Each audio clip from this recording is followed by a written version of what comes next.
Po, ne le themi hapëm kursit le themi në drejtim të Rinasit dhe në drejtim të Tiranës kur vjen nga Durrësi, që ishin 6 kilometrat e parë.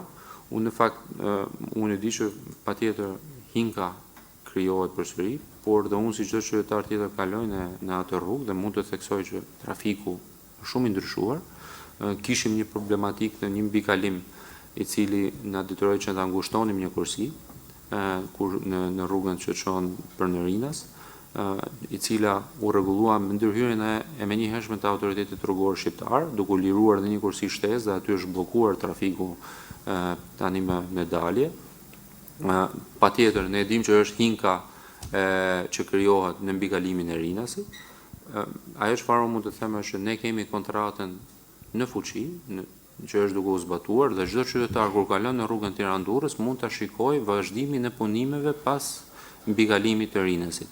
Pjesë e kësaj kontrate të lidhur është, le të themi, shembja e mbikalimit të Rinasit, krijimi i një mbikalimi të ri me 4 kursi dhe vazhdimi edhe me 2 kilometra të tjerë i kursive shtesë që të cilat janë duke u punuar. Dhe kjo do i japi dhe një shfryerje edhe më të madhe trafikut të rrugës Tiranë-Durrës.